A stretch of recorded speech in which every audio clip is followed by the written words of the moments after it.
Hello, everyone, and welcome to another episode of the PE Geek Podcast. And as always, thanks for tuning in. And I'm really excited today because we actually have our first ever Phys Ed guest. And I've sort of been mentioning that this is going to be happening, and it is going to be happening every sort of 5 episodes as we sort of share things that other people are doing related to tech and PE. And it was my absolute pleasure to get Jo Bailey and connect with her and get her onto the podcast. So welcome, Jo. Thank you very much. You're welcome. So for those people that maybe don't know you, which I'd be surprised if they don't, where do you teach, and sort of how did you get started down this track of technology and PE? Right now I'm teaching in a relatively small town called Wausau, Wisconsin, kind of north central Wisconsin. From the accent, you might be able to tell that that's not where I'm from. I'm actually British. I spent a lot of time in Hong Kong, and I've taught in both England and Hong Kong. So I've kind of hopped around a bit, but I've been based here at a high school for the last 10 years. And I guess my journey with tech has always been driven by there has to be an easier way to do this. You know, you're faced with a task, you're trying to do paperwork, you're trying to, figure out the best way to teach something. And I'm always driven by that thought that there's got to be an easier way. I guess I started out, to remember, I think it was back in Hong Kong, starting out with heart rate monitors, some of the Polar watches, and being kind of wowed by what you could learn with those and do with those, and just kind of went from there. Yeah, I mean, and I think you touched on a really good point that, that the attraction for me as well is sort of threefold, that if technology supports me as the teacher to be more efficient and effective, then I definitely sort of pursue that and value it, because I think that definitely then gets up, by freeing you up almost to work on things that you can push learning forward. And the other thing for me is if I think it actually engages or improves learning, then I value it. And the final sort of thing that makes tech exciting for me is if I think it improves my own learning. So I think we're on the same path there, that, if it makes us more efficient, then I think it frees us up to be even more powerful when it comes to teaching. So what are the things for you that you think make you more efficient right at the moment related to tech? I guess there's quite a few things on the front end, like actually direct teaching, and there's quite a lot on the back end as well with, preparation and, keeping assessments sorted, reporting, and that sort of stuff. I guess a really big aha for me on the front end was I was teaching adventure ed, and in our climbing unit, the students have to learn how to tie knots. And it's really hard for you as a teacher to try and be in 20 places or more at once. Trying to help. It just doesn't happen. So, I found some knot apps, and I made some QR codes and linked them to some videos. So they had me, they had their videos, they had some other app resources as well. And it blew me away, from sort of spending 3 days and a lot of frustration on the kids' part as they were trying to, learn this new skill and this new motor pattern, to some of them got it really quickly, and then we're helping others. So it went from having one teacher to me being able to sort of really help those that were struggling beyond belief. And I think we cut down the amount of time it would have taken by a third. So that was like, wow, this is a game changer. Yeah. Not only that, I was able to push the information out to them ahead of time using, I think I used Remind, or it was certainly some sort of web-based thing that said, hey, if you got a chance, have a look at this before class. So some of them came in already knowing what they were going to be looking at. So, I mean, that was huge in itself. And from then on in, I've always tried to look at, how can I be in more than one place at once? So, students have access to me or information they need, but I don't necessarily have to be directly with them all the time. On the back end, definitely admin tasks. From simply getting roll call lists organized to collecting data to assessments. I'm a bit of a Google convert. In fact, that I just love. I love the ease of their stuff. I love that I can get it anywhere. I love Google Forms, and I love the add-ons that you can use with Google Forms, because to me that's my easy button. That's the thing that does it just takes the work away from you, which is huge. Yeah, I think you're definitely right there. And that whole Google sort of explosion of tools and things is definitely going to continue. And if people are listening and you haven't really sort of explored the whole use of Google and the apps and so forth that are available in their classroom, then there's massive scope for you to sort of really propel that sort of administrative stuff in behind the scenes. I also like what you mentioned about being able to sort of clone yourself. And I think that's one of the powerful things that technology provides. And I mean, for me, using tools that enhance the classroom and allow students to pick and differentiate the tasks that they're choosing is a really big focus. And I always use the example of my students asking me to teach yoga. I don't know if you can think about that, but I could never do anything remotely close to yoga. I can participate in it, but I couldn't teach it. And just the wealth of material that's online of people who know what they're doing, teaching a skill, and then we can put that in the hands of our students, and then we become doubly valuable, I think, because then we get to participate or walk around. So that knot tying example is perfect.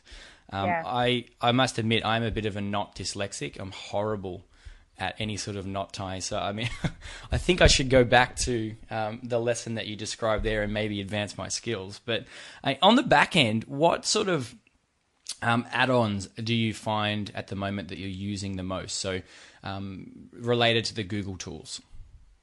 I think my number one favorite right now is Dockerpender. I'm still at the point where when I'm collecting like pedometer data, heart rate data, all that sort of stuff, the fact that I can use that to send that data to effectively a student portfolio and keep adding to it as we work through is magical.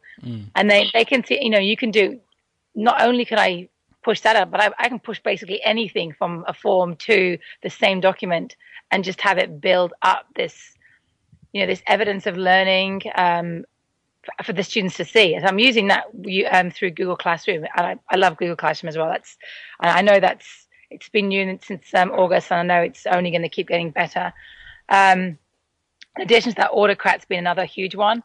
I was president of our state organization, and we have to organize conferences and collate presentation proposals, all those sorts of things. And I've used Autocrat to streamline nearly every single one of the processes that we have.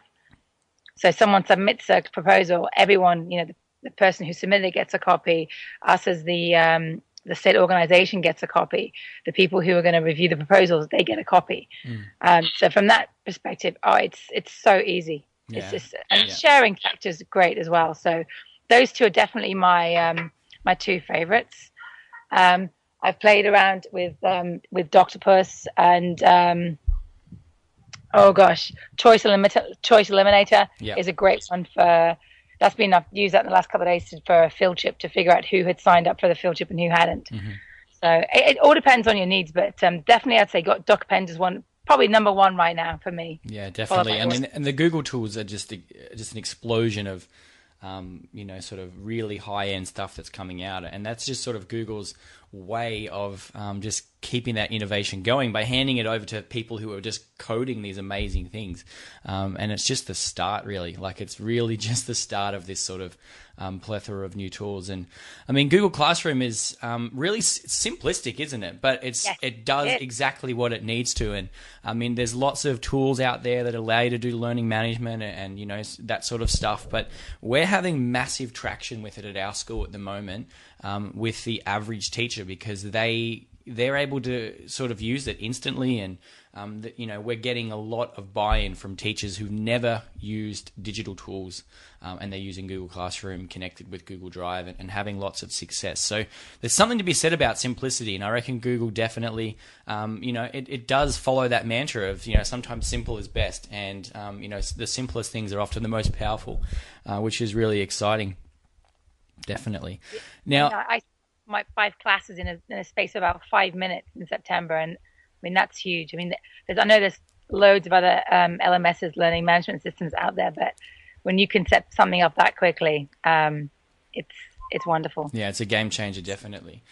Now, my other question is sort of in line with that in many ways. Obviously over the course of the years that you've been using tech and PE, you've come across things that have good promise but maybe don't work quite as well. And then you get them into a real setting and you realize that they definitely don't work well.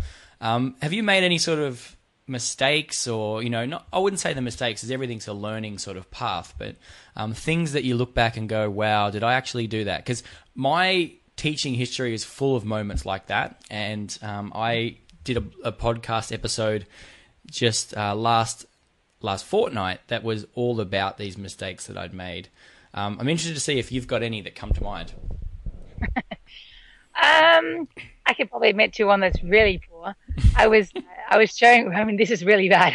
I was showing a student teacher how to use, we were using Coach's Eye, and we had 2 iPads out there. And the camera was missing from my iPad, and I couldn't figure it out, and I spent all this time trying to figure out where that little camera button on my iPad had gone, until I finally, the penny dropped that I was actually using an original iPad that didn't have a camera.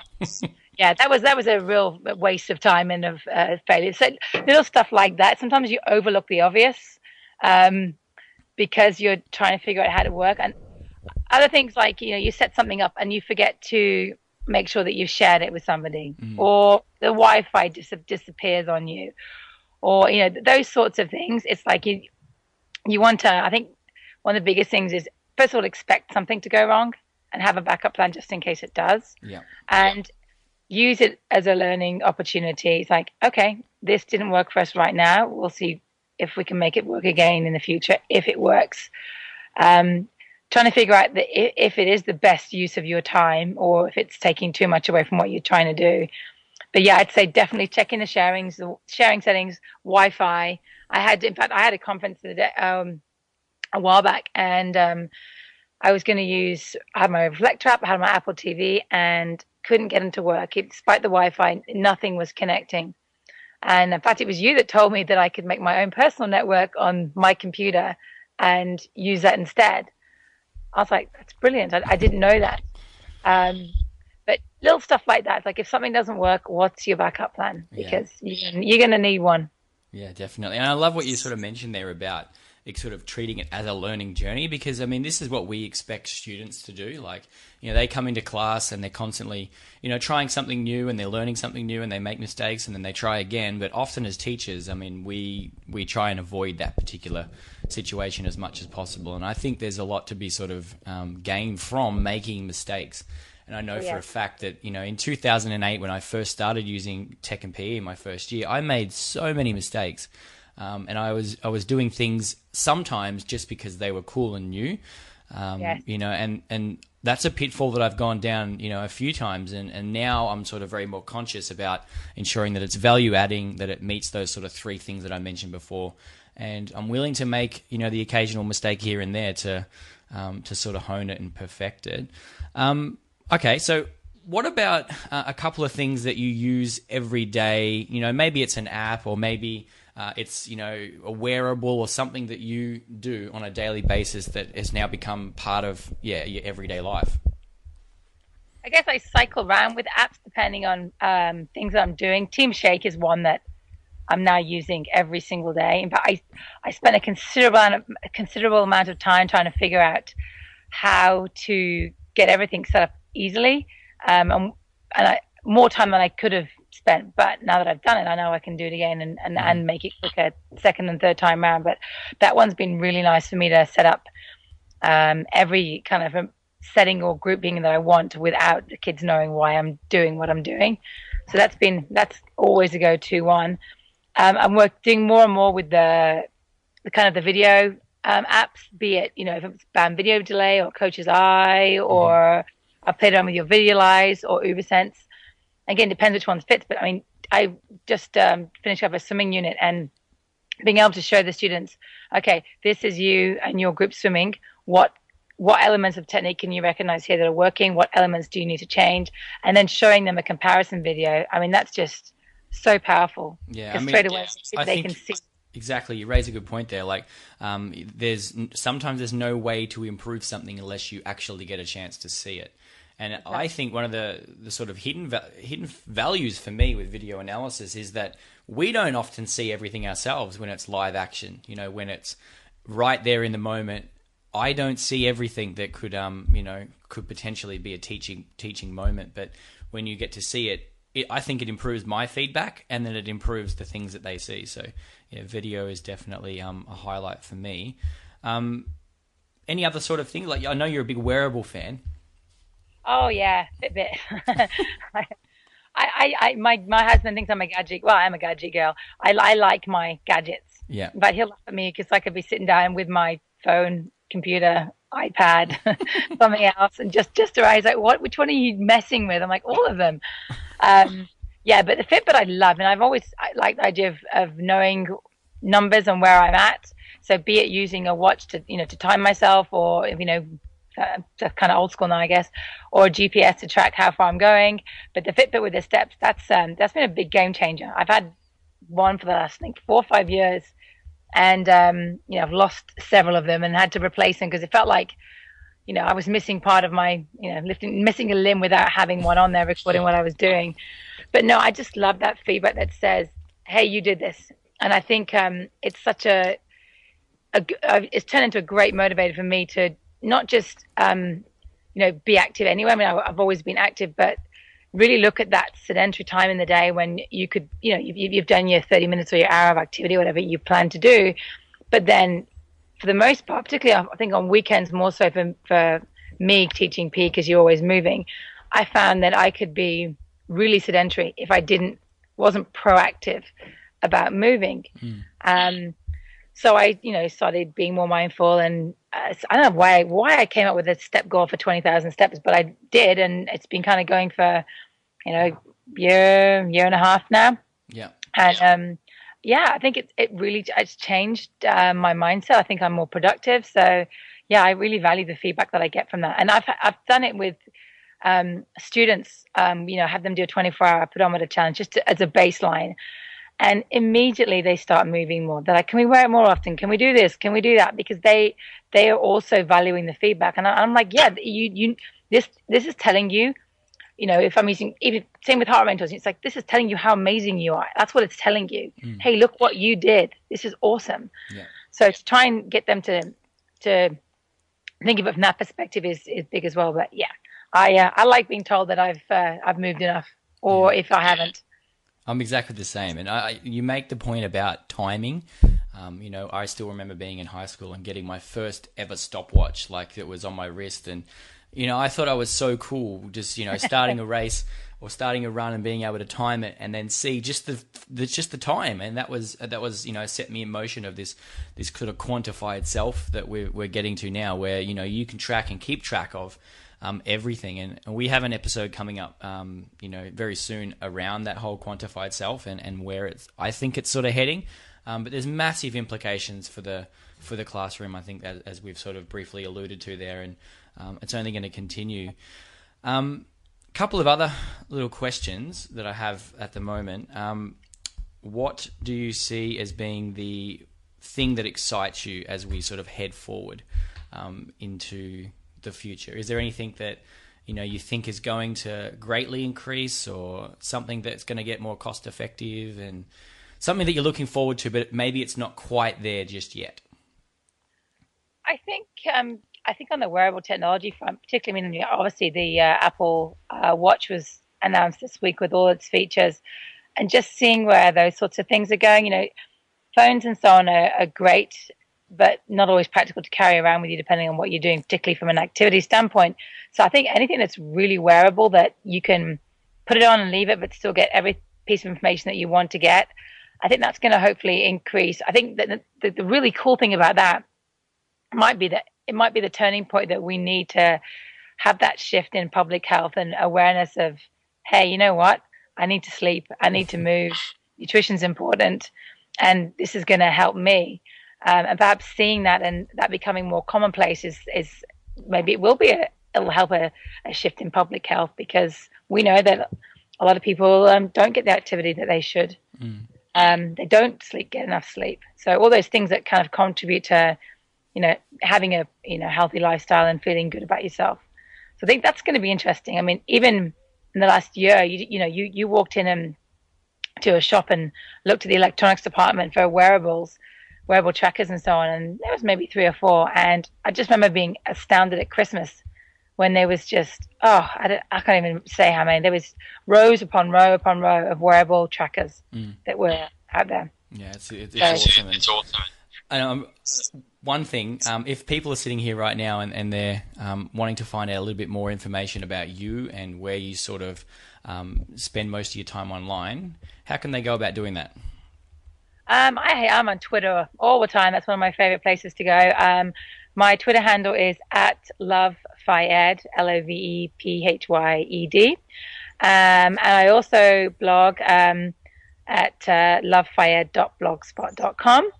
And myself and another teacher in Wisconsin, we do our amazing, excellent PE adventures, generally around once a month, where we just kind of get together on a Google Hangout and talk about what we've been doing in our classes and what's working and what didn't work, and just kind of just chat up everything to do with PE and so on. So excellent. I'm always interested in learning more, that's for sure. And that's on YouTube, isn't it? You post those videos to YouTube?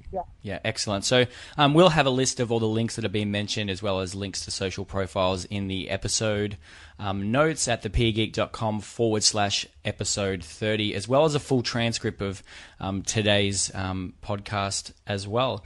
One last thing, what's Voxer? What is it about? Oh, Voxer's like a walkie-talkie. So basically, you tap a button on your phone and you speak into the microphone, and it records whatever you're saying verbally to a group or an individual person. So on Voxer, there's several different groups set up. It's not kind of like Twitter where you can kind of get in yourself. You kind of have to say to somebody, hey, can you add me to a general PE group or a PE technology group? So there's all these conversations that are going on with people who have common interests in various things. For example, there's PE technology, there's a high school PE and elementary school PE, and everyone is just sharing and asking questions and inquiring. You can also share links on there as well. Put in some text messages, share photos. So with it, you could ask a question, and within, 2 or 3 minutes, you've got 10 answers or 10 people trying to help you. Whether they have some might have the answer, some might be able to point you in the direction of a resource that you can use. It's been astounding to, one of the things it means to do is actually make a list of all the things I learned in 1 week. I think it would be huge through Voxer and other social media, because it is every day there's something new, and whether it's and it can be just someone's throwaways. Here's a great example. Jorge Rodriguez was talking about using a drone for PE to record his field day, and it's stuff like that just blows my mind. It's something that I would not have ever thought about had I not heard him talk about it, and so. Yeah, definitely.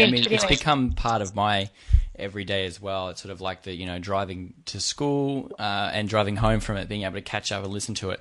It's pretty much like a virtual staff room. It's like we're all in the same staff room and we're actually talking about it. But, the difference is that we're actually hearing each other's voices and things. So if you are unfamiliar with Voxer, definitely go and sign up and download the app and get active and get in contact with any of us, and we can put you into the right groups to sort of create that conversation. Well, thank you heaps, Joe, for taking the time out to come on to episode 30. Really appreciate it, and looking forward to seeing everything else that you're doing online. Thanks, and also thanks to you for everything that you do for PE, because I think you help push the envelope all the time and get people thinking about, hey, what is possible out there. From 3D whistles, who knows where we're going next. It's amazing stuff. Yeah, thank you. All right, see ya. All right, then, bye. All right, I really hope you enjoyed that episode and interview with Joe Bailey. And if you want to track down any of the links and resources that were mentioned throughout the episode, and there were a ton of them, then you can head to thepegeek.com/30.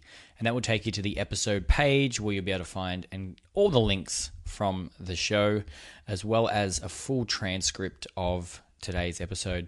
Now, I'm looking forward to diving into episode 31. It's a solo episode where I'm going to be talking about my volleyball unit, which I'm currently running at school at the moment, and really excited to share with you the sort of things that I've been doing to introduce the iPads that our Year 7s currently got access to.